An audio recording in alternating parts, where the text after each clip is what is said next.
حالات. امام بخاری رحمه الله کنیه ابو عبدالله محمد ابن اسماعیل ابن ابراهیم ابن مغیره ابن بردزبه عام مورخین تر دغه ځای پورې ذکر کوي. بعضې د بردزبه نه وروسته بزیزبه ابن بزیزبه هغه هم ذکر کوي. بردزبه چې لوی غور نیکه ده دا د فارس د علاقې زمیندار دهقان و او چونکې په هغه وختو کې د فارس د خلکو عقیده د مجوسیت و نو هغه په مجوسیت کې وفات شوی ده. مغیره په لاس د یمان جعفي چې والد بخارا او دیغ په لاس دیغه په دعوت ایمان قبول کړی.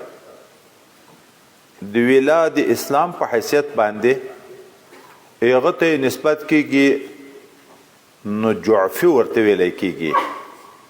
محمد ابن اسماعیل ابن ابراهیم ابن مغیره ابن بردزبه الجعفي چا د یمانی جعفي په لاس باندې ایمان راوړی دیغه وجه نه یې ته نسبت کیږي. نیکه چې ابراهیم ده دیغ په حال کې مورخینو خاص شی نه دی ذکر کړي. قبلګاه مبارکه چې اسماعیل ده دا لوی بهترین محدث او ډیر متورع او پرهیزګار، دومره پرهیزګار چې دی چې مړ کېدو ډیره دنیا یې وه، خو ده په وصیت کې ویل چې اما په ټولو دنیا کې حرام خو څه کوي شبهانه که روپۍ هم نشته. د حضرت حماد ابن زید حضرت امام مالک رحمه الله نه نقل د روایاتو کړی، حضرت عبدالله ابن مبارک ملاقات کړی. بخاری کې یو ځای کې راځي چې امام بخاری د خپل پلار حال ذکر کوي چې اسماعیل رآه حماد ابن زید صافح عبدالله ابن مبارک بکلتا یدیه. دا بالته مسله ذکر کیږي چې دا مصافحه په دواړو لاسو ده که په یوه لاس ده. دا مسله به بیا په خپل ځای کې ذکر کوو، خود دا حالات لیدلی دي. نو حضرت عبدالله ابن مبارک لیدلی د حضرت حماد او حضرت امام مالک نه روایت نقل کول. د ده قبلګاه مبارک دی کنکی و چې هغه وفات شو، نو د ده سرپرستی د ده دیندار مور ته پاتې شو. بهترینه مور یې وه ډېره بزرګه، د ده سرپرستی یې هغې کوله. په کنکیتوب کې امام بخاري رحمه الله نابینا شو، سترګې یې ړندې شوې. مور مبارکه یې ډېرې دعاګانې ژړاګانې الله ته کولې. یو وخت کې شپه کې ویده ده، خوب ویني چې حضرت ابراهیم علی نبینا علیه الصلاة والسلام زیری ورکوي چې اتا دعا الله قبول کړي. د زوی د سترګې جوړې شوې. سهار چې راپورته شوه حضرت امام بخاری رحمه الله په سترګو باندې جوړ و بینا و. امام بخاری رحمه الله د شوال مبارک په 14 د جمعې په ورځ د جمعې د لمانځه نه بعد د تولد وشو 144 کې 255 کې د شوال مبارک د میاشتې په اوله شپه د کوچني اختر په اوله شپه چې جمعه تیره شوه بیګا ته هفته وه، د هفتې په شپه په اول د شوال باندې د ده وفات راغی.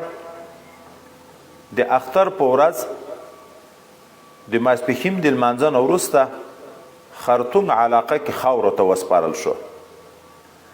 د ده ټول عمر 14 ورځې کم 22 کاله د ده عمر ده.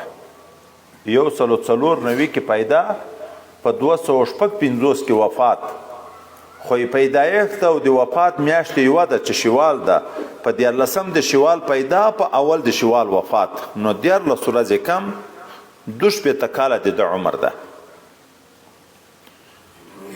علمي شوق او استعداد تقریبا د 10 کلنۍ په عمر کې د علاقې د یو لوی محدث امام داخلي رحمه الله په درس حدیثو کې شریک شو. دا کنکی کتابونه ویلي په 10 کلنۍ کې د امام داخلي رحمه الله په درس حدیثو کې شریک شو. یو ورځ امام داخلي رحمه الله سند بیانوي، حدثنا سفیان عن ابي زبير عن ابراهيم. دا کنکی الک د درسګاه په اخره حصہ کې ناست دیغم د کنه غږ پوکو چې ابي زبير لم يروي عن ابراهيم. ابي زبير د ابراهيم نه روایت نه ده ثابت. دا چون کې د عمر نه کم و نو استاد د سخه التفات ونه کو د خبره ته د معقوله خبر ورته وکړه. وای صاحب تاسو خو به اصلي نسخه موجوده مخکې موږ ویلو چې دا خو چاپ نه و، کتابونه خو کلمي به لیکل کېده. چاته د خپل استاد نه لیکلي اصلي نسخه که در سره موجوده که ته هغه وګورې. الله هغه نسخه یې وکته، دا یې رښتیا په سند کې خطا و. چې بیرته راغی نو پوښتنه یې تر وکړه چې ښه نو څنګه د سند ده ورته ویلې زبير عن ابراهيم نه ده، ابي زبير عن ابراهيم، زبير ابن عدي عن ابراهيم. هغه کلم راواخص خپل نسخه اصلاح کړه چې واقعي ده. د دو مستاذ علامه بیکندي هغه ویي چې زه به چې امام بخاري راغی سبق ته موږ تاسو پښتو کې سام ورته ویایو، په ما به د حیرت حال پیښ شو چې اوس به زه څنګه روایت بیانوم د ده په وړاندې. یوه ورځ سلیم بن مجاهد د علامه بیکندي مجلس ته راغی. علامه بیکندي ورته که لږ ساعت مخکې راغلی وای ما به تا ته داسې الک درښوولی و چې 80,000 حدیثونه یې یاد دي. امام بخاري په کنکونی عمر باندې ابن حجر هم په مقدمه کې ذکر کړی دي چې 80,000 حدیثونه یې یاد و. د 14 کلنۍ په عمر د خپل علاقې د ټولو محدثینو احادیث د ټول حاصل کړه. نو شوق د سفر پیدا شو چې په دغه علم سه نور سفر وکي. او دا سفر علمی ضمناً دا خبر وکړو دا هم قرآن ترغیب ورکړی فلولا نفر من كل فرقة طائفة ليتفقهوا في الدين ولينذر قومهم اذا رجعوا اليهم لعلهم يحذرون. هر قوم کې د لګ لګ خلک لاړ شي په علم سره لاړ دي شي. د سفر علمی ترغیب الله تعالی ورکړي او د صحابه هم دغه معمول وو. موږ تاسو ته کتاب العلم د بخاری شریف کې دغه کې را روان ده چالته یو روایت یو نو ډیر روایت خاص یو مثال ذکر کو. رحل جابر بن عبد الله مسيرة شهر الى عبد الله ابن انيس في حديث واحد. دیو حدیث د سند د علو د پاره د مدینه منورې نه دمشق ته یو میاشت مزل کوي. نو دا چون کې دا سفر په علم سه دا د سلف صالحینو دستور هم وو، قرآن هم ترغیب ورکړی. نو د دم دا شوق چې زه د علم په حاصلولو پسې سفرونه وکم. د 14 کلنۍ په عمر د خپل مور او مشر ورور احمد ابن اسماعیل د دغه سره لاړ د حجاز په لوري. د حج موسم ده، کله چې حج وشو مشر ورور او والده شریفه بیرته راغله خپل وطن ته، دی هلته پاتې شو. 2 کاله په مکه معظمه کې د مکه معظمې د محدثین کرامو نه د یغو ټول روایت زده کړه. پس له هغه نه د 18 کلنۍ په عمر باندې د مکې معظمې نه لاړ مدینې منورې ته. هلته د 18 کلنۍ په عمر د هغې علاقې د محدثینو نه د احادیثو د استفادې کولو سره سره د تصنیف کارم شروع کو. یوه صحیفه یې ولیکله قضایای صحابه و تابعین په نامه باندې چې هغو کومې فیصلې کړې وې هغه یې جمع کړې او د میاشتې دا د رڼا په شپو کې لکه 14 14 15 شپاړسم په دغو شپو د میاشتې کې د میاشتې رڼا ته تاریخ کبیر ولیکه او بیا د مدینې منورې نه بصرې ته 4 واره سفر وکړه کوفې ته بغداد ته هلته خو مې وایي دومره سفرونه کړي دي چې شمیر نه وتلي دا به وروسته ذکر کوو چې د امام صاحب وطن ده او د ډېر احادیث دي هغه د شاګردانو نه زده کړي حتی چې په ثلاثیانو کې موږ وویلې چې په ثلاثیاتو کې 20 روایات د احنافو نه زده کړي دي چې صرف په ثلاثیاتو په 22 کې 20 د هغو نه حاصل کړي دغه نه د ټولو احادیثو معلومات کېږي چې نو په هغه ډېرو کې هم ډېر د دی نه حاصل کړي دي 6 کاله په حجاز کې تیر کړه شام ته مصر ته نشاپور ته الجزیره ته رای ته بلخ ته هرات ته چې څومره اسلامي ملکونه تقریبا د احادیثو مبارکه د حصول دپاره په دغه علماو پسې سفرونه کړي چې مجموعه 1080 محدثینو نه د سماع د احادیثو کړی دی د 1080 محدثینو نه او دغه درېیمه خبر سفرونه چې د کړي دي د علم په حصول پسې داسې نه ده چې هغه د روپیو د ډیروالي د وجې نه یې کړي دي داسې تنګدستۍ او مسکنت په حال کې د علم حاصل کړی د سفرو کې چې داسې وختونه ډیر وارې په ده راغلي په دا موده د علم د حاصلولو کې چې نفقه خرچه به ورخلاصه شوه په پاڼو او په وښو به یې ګزاره کوله حتی یو ځای کې وي 3 شپې هېڅ شی نه و صرف پاڼې مې خوړې درېیمه ورځ یو ناولده سړی راغی او ډکه بټوه یې د سرو زرو د روپیو د اشرفیو راکړه ناولده سړی راغی خو غیبي نسبت او رزق ده چې خدای پکې چاته ورکوي یو ملګری وی بصره کې موږ حدیث ته یو استاد نه لیکل امام بخاري هم راسره و بیا یو څو ورځې په سبق کې نه و چې پوښتنه مو وکړه ده په داسې حال په راغلی و چې د نفقې د نیستۍ د وجې نه بل هېڅ شی نه و دا د غاړې کالي یې خرڅ کړي وو د نفقې دپاره نو لوڅ و راوتی نه شوی د علم دپاره بیا ملګرو څه چنده وکړه چې هغه یو جوړ کالي پیدا کړي چې هغه د ستر لحاظ وي او بیا علم ته راځي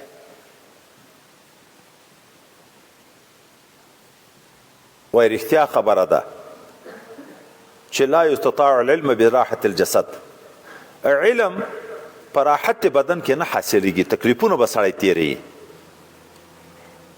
او داسې حالات په ده راغلي دي چې وخت کې مریض شو قاروره دا وړې بولې چې دا نن سبا کوم ټیسټونه کېږي حکیمانو به کتې چې کوم حکیم ته دا د بولې وروړې یغه چې وکتې یغه ویلې دا د کوم پادري دا د نصاریات په دین کې رهبانیت ابتدعوها فما رعوها حق رعایتها کې چې آیاتو کې راځي ښه خوراکونه به دوی پرېښوه چکاک و روژې به یې نوي جماع به یې پرېښوه دا بزرګي دی کوله وایي دا خو داسې معلومیږي چې کوم د پادریانو یعنې د نصرانیت د دین کوم یو څوک پاتې دي چې ترکاري یې نه ده خوړلی په وجود کې غوړ بیخي شته نه ضعف د دغه وجه نه ده ده نه یې چې پوښتنه وکړه 40 کاله د ترکاري نه وه خوړلی 40 کاله د ترکاري نه وه خوړلی اخر استادانو په دغه مجبور وکړو چې د بدن د صحت په لحاظ دومره څه خو خوره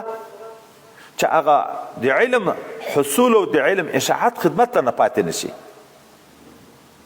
حتی داسې ورځې په ده باندې راغلي دي چې 2-3 بادامو باندې صرف ګزاره کړې ده او دا د دغه وجې نه هم نه چې ده په دا دومره کالو کې چې 40 کاله سړی ترکاري ونه خوري داسې مسکنتونه هم نه و چې ده په 40 کاله کې روپۍ نه شوه پیدا کولی ایثار یې کوه ده پلار ډېره دنیا ورته پرېښې وه او حلاله دنیا یې پرېښې وه ده په مضاربت ورکړې وه د میاشتې په یغه وخت کې 1500 روپۍ ګټه د ته راتله چې نن سبا تقریبا د لکونو خبره ده، خو ده به دغه روپۍ په مسکینانو، طالبانو او خپلو استادانو محدثین کرامو باندې لګولې، خپله یې په 2-3 بادامو ګزاره کړه، خو څه روپۍ چې په لاس باندې ورتلې په مسکینانو، طالبانو، په خپلو استادانو باندې د خرچه کوله. او بېنفسي دومره وه، دا په کوټه کې ناسته، کلام، مشواڼۍ، کتابونه، پارچې ورسره پرتې دي، مینځه یې تېرېږي په لیار باندې. پښه یې وویله د کوم شي سره دا یې ده چې کومه مشواڼۍ د رنګ وه دا چپه شوه. نو ده ورته ویلې داسې هم سړی ځي لیارې ته نه ګورې؟ هغې په خوشکه ورته وویلې وایي چې لیار نشته نو زه څه وکړم؟ ټول وطن تا په کاغذو، په کتابچو، په دغو نیولی ده. اوس مینځه یې ده، په خوشکه باندې ده ته خبر کوي.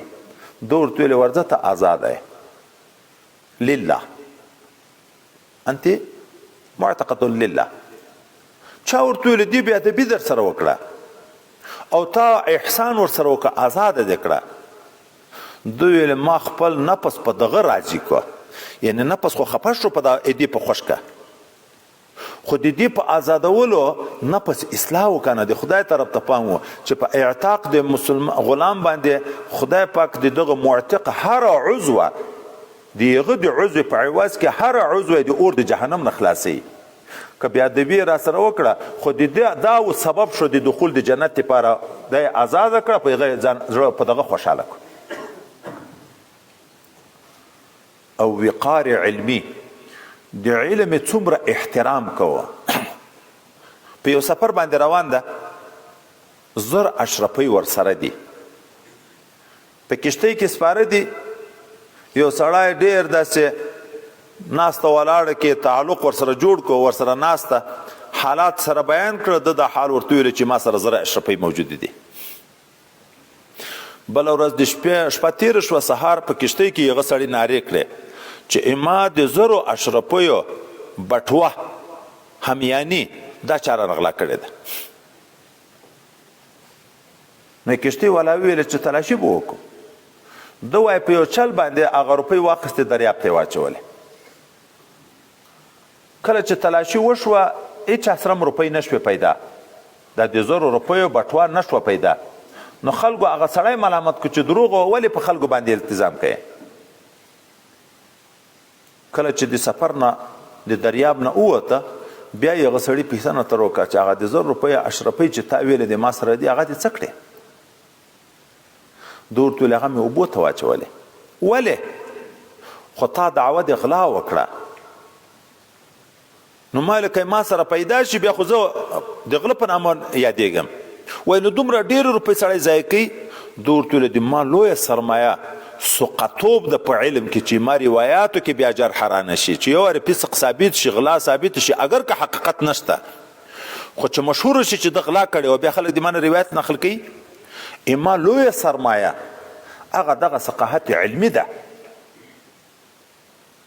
یو وخت کې چاته روپۍ په مضاربت ورکړې وې، 25,000 روپۍ هغه سړي وتښتولې، بل ځای ته لاړ.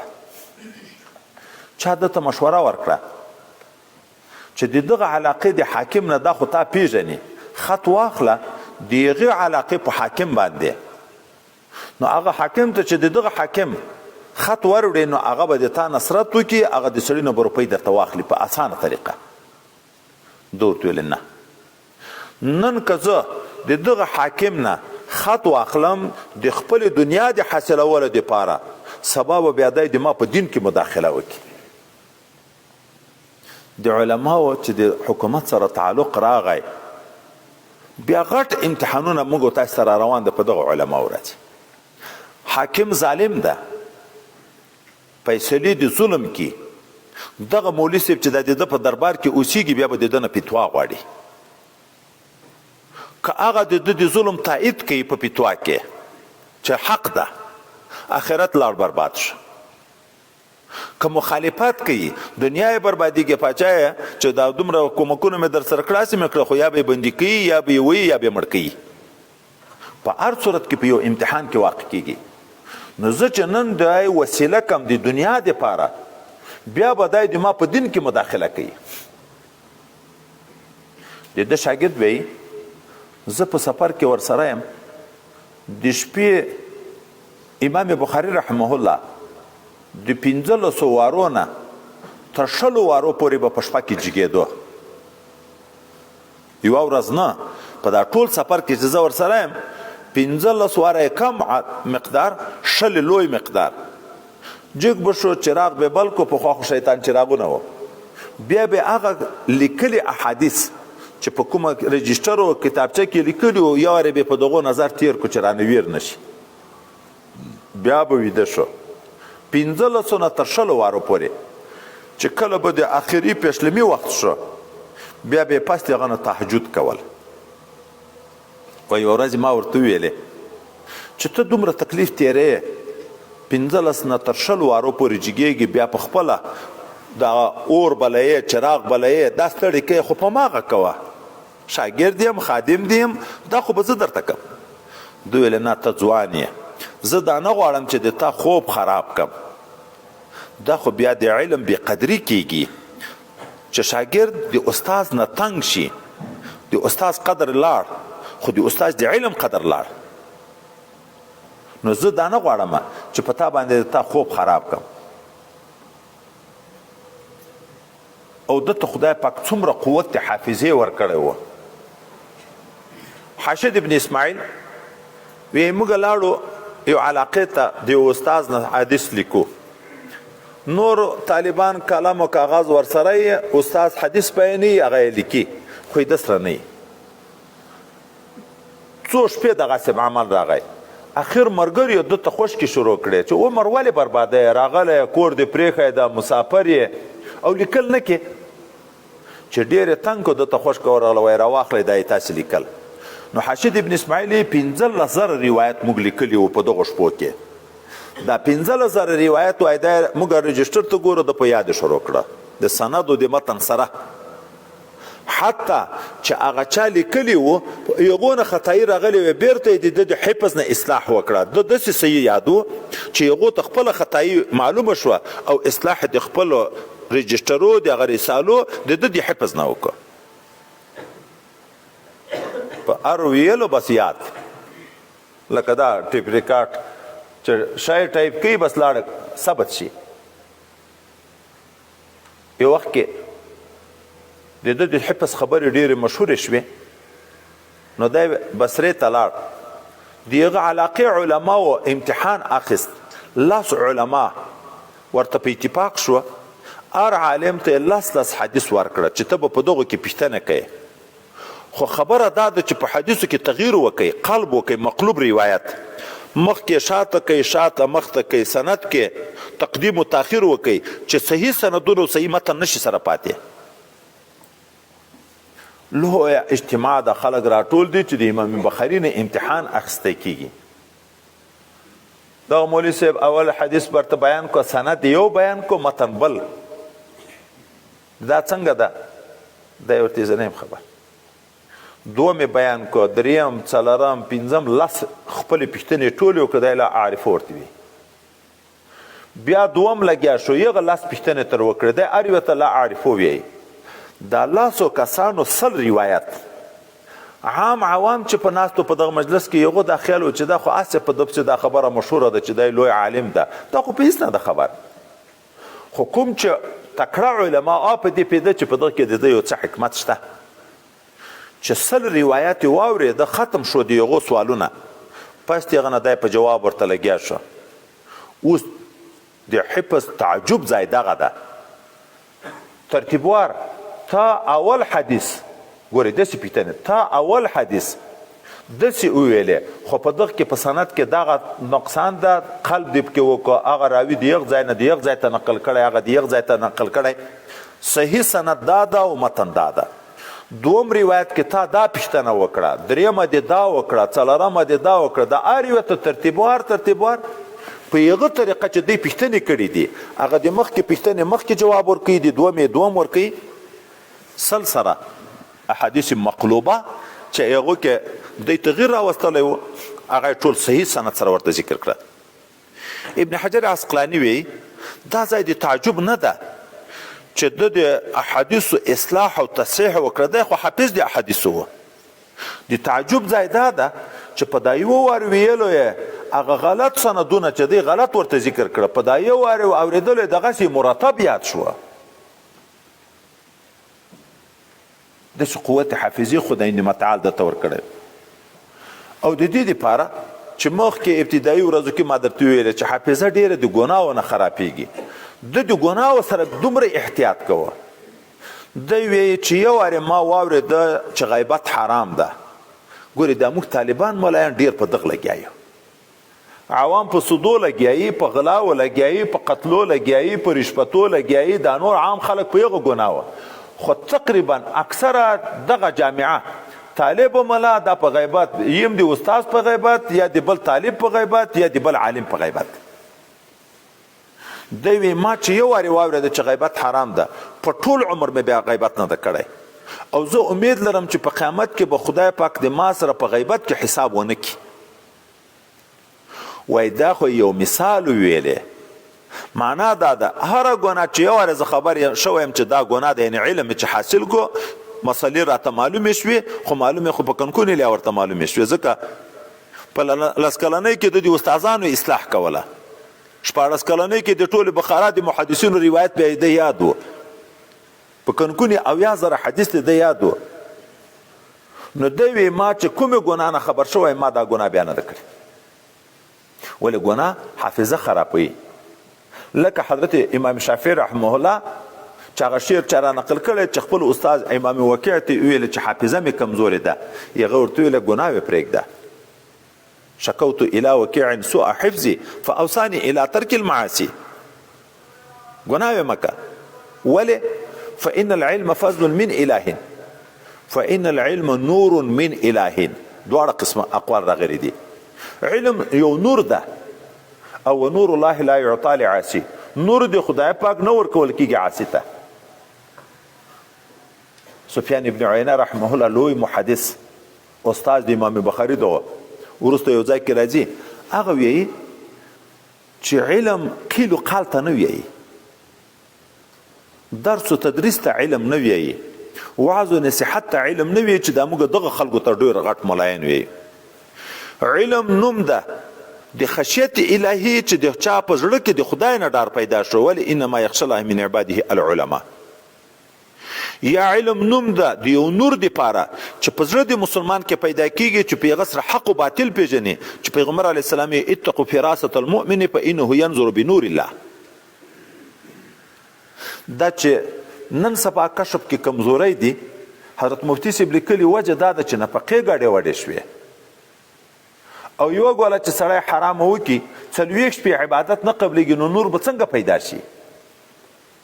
مخکې خلکو کې چې نفقې پاکې وې، کشفونه ډېر وه. دغه د فراست خبره بیا دومه ترمذي کې درته راځي چې اتقوا فراسة المؤمن فإنه ينظر بنور الله. هلته ذکر کېږي فراست دا ده چې خدای پاک بعضې دوستانو خپلو ته یو داسې باطني علم ورکړي چې په چا نظر ولګېږي د هغه ټول اعمال خدای پاک ورته ښکاره کوي چې ده دا کړي ده دا کړي. ټول اعمالو علم خدای پاک په لیدلو د ده سره د باطن حالات خدای پاک ورته ښکاره کوي. دا حدیث ته ګوره د ځانه نه ویایو. اتقوا فراسة المؤمن فإنه ينظر بنور الله. زړه چې صفا شي، د خدای نه ډار کې پیدا شي، زړه سترګې پیدا کی، بیا داسې مقام جوړ شي چې دع ما یریبک الی ما لا یریبک. کوم کار ته د چې نیت وکړه او شرعي حکم نه و درته معلوم، خو په زړه کې اضطراب راغی چې دا به روا وي که نه وي روا، نو داسې کار مه کوه. داسې کار کوه چې شک و شبهه کې پیدا کېږي. ولې؟ دا زړه د مسلمان مفتی بیا جوړ شي، د نارواو نه قبض کېږي، تردد ورته پیدا کېږي. چې دا څنګه قبض تردد پیدا شو، دا علامه د دې ده چې په دغه شي کې څه خلل ده. استفت قلبک، د خپل زړه نه فتوا غواړه. دا د موږ د عامه خلکو زړونه مرادي. عامه خلکو زړونه خو ګناه غواړي. ان نفس لاماره بالسوء. عام خلکو خواهش پرستی غواړي، هغه خو خوند په ګناه اخلي. هغه چې د چا زړه کې د خدای پاک خوف پیدا شو، نور د معرفت پیدا شو. علم هغه نور ته ویل کېږي. نو دغه شاعر دلته وی چې په ان العلم نور من اله، علم یو نور د الله د طرف نه، و نور الله لا يعطى لعاصي. کوم زړه کې چې حسد وي، کوم زړه کې چې تکبر وي، کوم زړه کې چې ریا وي، کوم زړه کې چې محبت دنیا وي، کوم زړه کې چې محبت جاه و جلال او د کرسی وي، د قدرت وي، دغه زړه د دغه خبیثو اخلاقو نه ډک ده. دغه زړه د کوټې حیثیت لري. په دغه کوټه کې دا شیان پراته دي. او هلته حدیث مبارک ده چې ملائکه چې دي لا تدخل الملائکة بیتا فیه کلب، داسې کوټې ته سپی ملایکې نه ورځي چې په هغې کې سپی وي او یا په هغه کوټه کې بوتان وي. دغه حدیث په تشریح کې راځي وایي سپی بد ده که تکبر، که ریا، که حسد، که حب د دنیا. سپی جهنم ته ځي خو متکبر ځي جهنم ته، ریاکار ځي جهنم ته. وایي چې سپی په کوټه کې د ملایکې نه ورځي، نو چې په کوم زړه کې دا اخلاق رذیله وي هغه ته به څنګه ملایکې ورځي؟ او علم چې په زړه کې پیدا کیږي دا په الهام د ملایکو راځي. نزله علی قلبک. جبرائیل امین علیه السلام دا خو په خپل سر نه راځي، د الله په اذن دا قرآن نازلوي د تا په زړه. وایي محبت د علم زړه ده، ځای د نزول د علم زړه ده. ا د ملایکو په واسطه باندې راځي. او ملایکې هغه کوټې ته نه ورځي چې په هغه کې تصویر وي، په هغه کې سپی وي. نو هغه زړه ته به څنګه ور داخل شي چې هغه د حسد نه، د تکبر نه، د ریاکاري نه، د عجب نه، د محبت دنیا نه، د محبت کرسی نه، د محبت ګناهو نه ډکي. نو د تقوا بې انتها زیاته چې په ټول عمر چې دی وي چې یو وارې د غیبت نه خبر شوی یم چې ګناه د ما په ټول عمر ګناه نه د غیبت نه ده کړی، نو نورې ګناوې هم نه دي کړي. او شوق د طاعت څومره و، د عبادت شوق څومره و. وایي د روژې مبارکې په میاشت کې خصوصا یو مثال دا د یوې میاشتې چې سړی ذکر کړي، هر روژه ماتې په ټیم به یې قرآن عظیم شان ختموه. سهار به شروع کو، د روژه ماتې په ټیم به یې ختموه. او د شپې د طرف نه په تراویح کې یو مسنون ختم کوه. په ټولو تراویح کې یو وارې د قرآن عظیم شان ختم کول سنت دي، یو خو دا مسنون ختم کوه. د تراویح نه وروسته چې تهجد دي، په تهجد کې بیا هره ورځ ثلث د قرآن لس سپارې ویلې، نو دریمه ورځ د شپې په تهجد کې قرآن عظیم شان ختموه. نو ګواکې په روژه مبارکه کې یو 40 وارې د قرآن عظیم شان ختموه، 10 وارې خو د ورځې په تلاوت چې هره روژه ماته ختموه، او 10 وارې په شپه کې په تهجد کې چې هره 3 ورځې کې یو وارې قرآن عظیم شان ختموه، یو وارې په مجموعه تراویح کې ختموه. یو ورځ یو ځای کې په باغ کې په نفل ولاړ ده، چې نفل اخلاص کړه، بیا یو چاته وی ته دا د ما کمیس پورته که چې داسې درنده حیوان شی خو به نه وي چې سړي ته ضرر رسوي. هغه چې لمن پورته کړه، څوک غالبوزه ورته وي، څوک غومبسه ورته وي، دا سرې مچۍ نه دي چې سړی چیچي، دغه موجوده ده 14 ځایه چیچلی، 14 ځایه ملا ټوله پړسېدلې ده. نو هغه ورته وویلې چې اول یې چې وچیچلی ولې د سلام نه ګرځوه. ده ورته ویلې ما پلانکی صورت شروع کړی و، دا مې مناسب نه ګڼل چې هغه صورت قطع کړم. زه دا موږ تاسو ته را روان ده د حلاوت فی الایمان خبره، چې چا باطن صفا شي په عباداتو کې حسي خوند ورته پیدا کېږي. حسي خوند صرف معنوي نه، حسي خوند پیدا کېږي. حتی دومره خوند چې د ضررونه ورته اسانه شي. یو مثال لکه دغه، هلته به بیا مثال راځي موږ تاسو ته چې صحابي په لمانځه ولاړ د شپې پیره کوي، کافر پسې راغی، یو غیشه یې وویشت، بل غیشه یې وویشت، بل غیشه یې وویشت، د ده په بدن غیشې ننوځي، خدای لمونځ نه پرېږدي. اخر لمونځ مختصر کو، پرې نه کوي، پوره یې کو خو مختصر یې کو. وروسته یې هغه خپل ملګري باندې غږ وکړه، هغه چې ولې د ده بدن مبارک نه وینې بهیږي، غیشې پکې خښ دي، وایي ولې د اول وار ما ته غږ نه کوه. نو ده ورته ویل ما صورت کهف شروع و، په هغې کې دومره خوند و چې پرېښه مې نه شوی.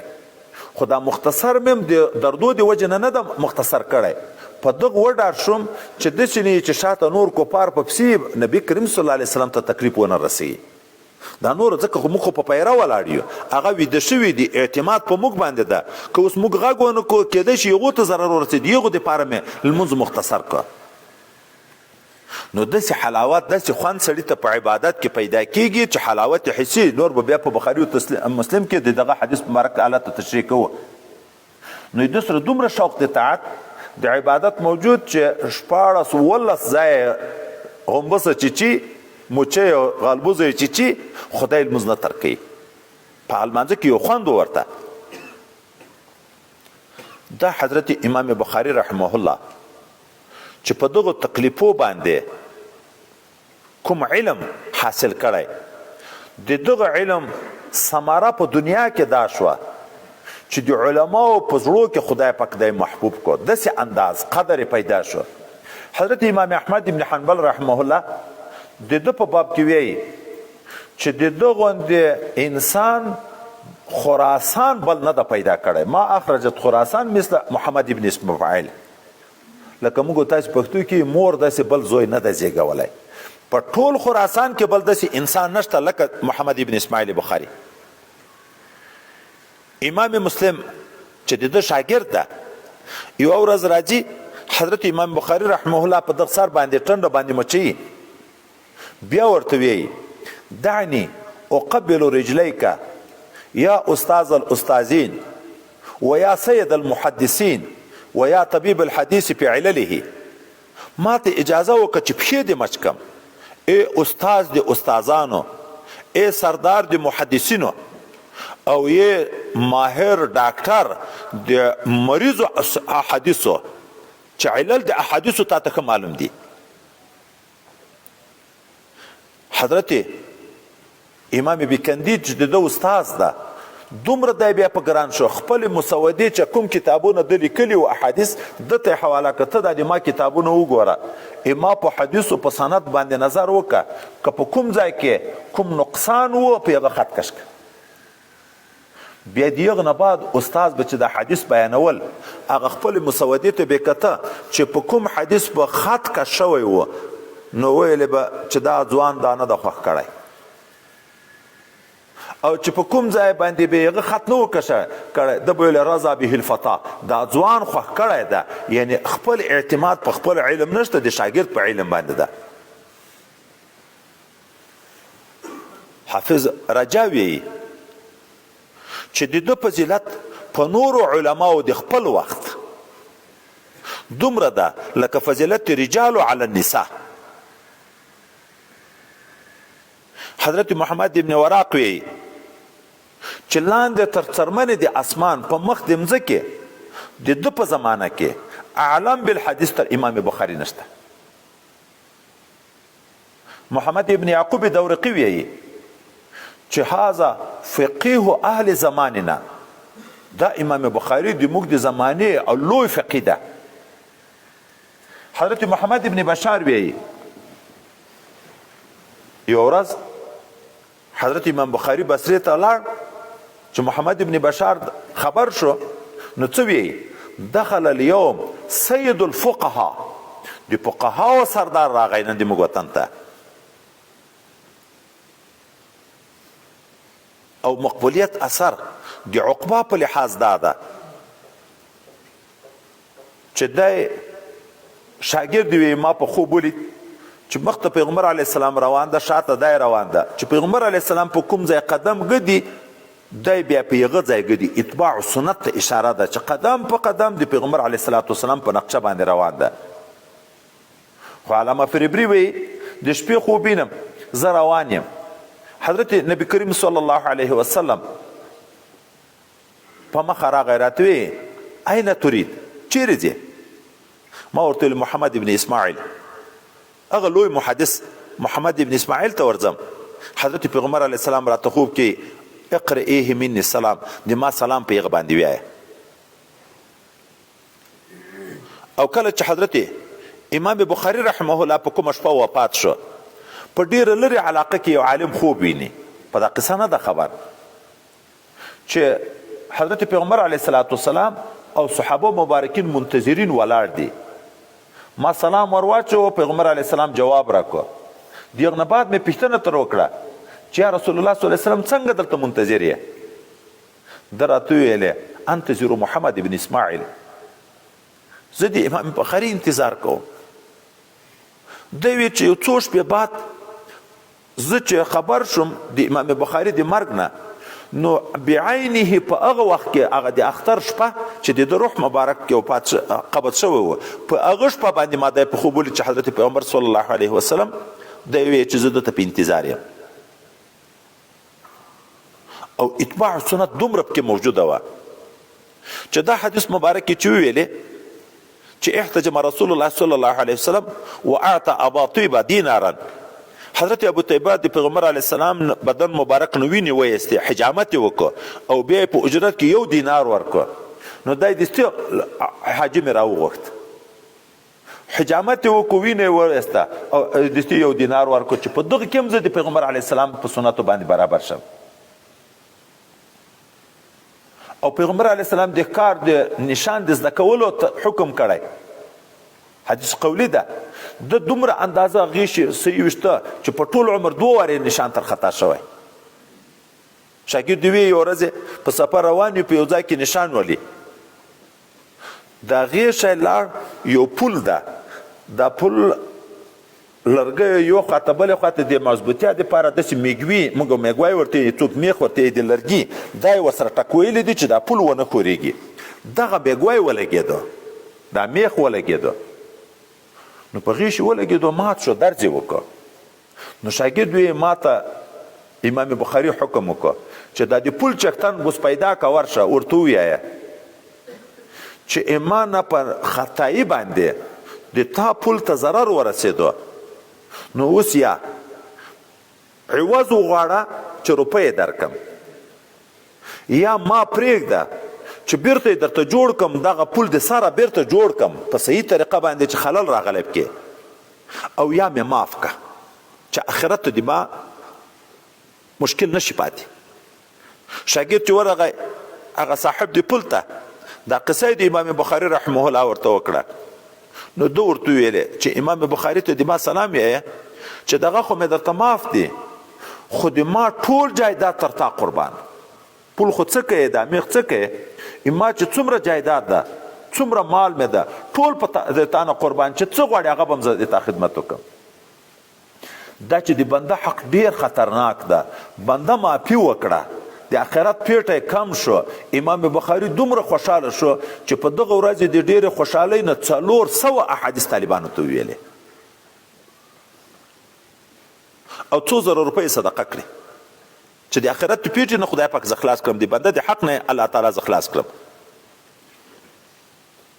د دغه سنتو د اتباع برکت و. کله چې دی وفات شو، د وفات قصه یې بیا وروسته کوو. په کومه بقعه مبارکه هغه خاوره د خرطون کې چې دی خښ شو، د دا خاوره نه خوشبویي شروع شوه، داسې خوشبویي تله لکه د مشکو د عنبرو. خلکو د تبرک دپاره دغه خاورې وړې کورو ته حتی به ورسېده، د قبر به ټول لوڅ شو، بیا به یو نورې خاورې ور واچولې پټ به یې کړو، بیا به هغه خاورو نه دغسې خوشبویي تله 3 وارې تقریبا لوڅ شو د تبرک دپاره دغه خاورې وړې خلکو ته. بیا یې د مجبوریت نه کټاره دغه د لرګیو جالۍ یې ترتاو کړه، څوک کټاره ورته یي، څوک د لرګیو جالۍ، دا یې ترتاو کړه. خو په هغه هم خلک نه درېده، دغه یې پسې ماتول او پسې ورتله. د ثبوت تبرکات هم راغی چې ګورې دا د اوس وخت نه دی، د خاوره د قبر د تبرکت دپاره 2 وارې قبر تر لحده ورسېدو او د مشکو د عنبرو بوی نه ورکېږي. اخر د وخت یو عالم بزرګ چې دا حالات ولیده چې خلک په فتنه کې واقع کېږي او بار بار قبر مبارک د ده لوڅېږي، بیا خدای پاک ته زارۍ وکړه چې الله ته دغه کیفیت پورته کړي د قبر نه چې نور دا قبر خلک ونه سپڼي. بیا هغه خوشبویي ورکه شوه، د هغه عالم په دعا باندې، د هغه بزرګ په دعا باندې خدای پاک دا کیفیت ورکړه. علم حاصلول، نیت صفایي، او چې نیت صفایي په عشق او په محبت بیا تکلیفونه اسانه شي. 40 کاله کې ترکاري نه ده خوړلې. په 2-3 بادامو گزاره کړي، د ونو په پاڼو گزاره کړي. دا دومره تکلیفونه خو د خدای د رضا دپاره تېرول، ځکه الله دا اثر هم په مرتب کړ چې هغه خاورې هم خوشبویه شوې چې په کومه خاوره کې دی کېښی. او د جنت سیرې حضرت پیغمبر صلی الله علیه وسلم مخکې یو حدیث مبارک ویلی و. حضرت سلمان فارسی رضی الله تعالی عنه د ده په مجلس مبارکه کې ناسته، سورت جمعه مبارکه نازلیږي، واخرون لما يلحق بهم آیات چې ویلې، صحابه مبارکینو پوښتنه ترې وکړه دا خلک به څوک چې عرب نه دي او د دې په زمانه کې نه دي، خو خدای پاک ته دومره محبوب خلک دي چې هغه الله تعالی د خپل رضایت اظهار تر کوي. حضرت پیغمبر صلی الله علیه وسلم د سلمان فارسی رضی الله عنه په ورانه لاس کېښی، وایي د دغه نسل اولاده به وي. عجمو ته اشاره ده. او بیا ویي لو کان دین عند سرایا لناله رجل لناله رجال، مفرد جمع 2 قسمه روایت راغلی دي من ابنائه. د دغه خلکو د خاندانه داسې خلک شته چې ایمان دی هغه پریونه دی هغه ګڼو ستوري دی اسمان سره وایم دی به را حاصل کړی و. محدثین کرام ټول په دې اتفاق دي چې دغه حدیث مبارک اولنی مصداق سیدنا امام ابو حنیفه رحمه الله ده، 2 مصداق حضرت امام بخاری رحمه الله ده. دغه شرف دی قبول خدای متعال مخکې نه په بشارت پیغمبر صلی الله علیه وسلم چې د دې عظمت شان تقوا دیانت علمیت یې بیان کړی چې دومره اهل الله دي، دومره د غټ بصیرت خاوندان دي، د دومره پوهې خاوندان دي چې که دین د اسمان په ستوري کې وایم دی به را حاصل کړی و. نور د امام بخاری رحمه الله د مذهب په لحاظ خبره او د امتحاناتو خبر چې په ده راغلی دي، د مرګ واقعات چې په ده باندې مرګ راغلی، بیا د ده نور تصنیفات و سلسلې دا به په خیر سوکه زده کړو. بس دی.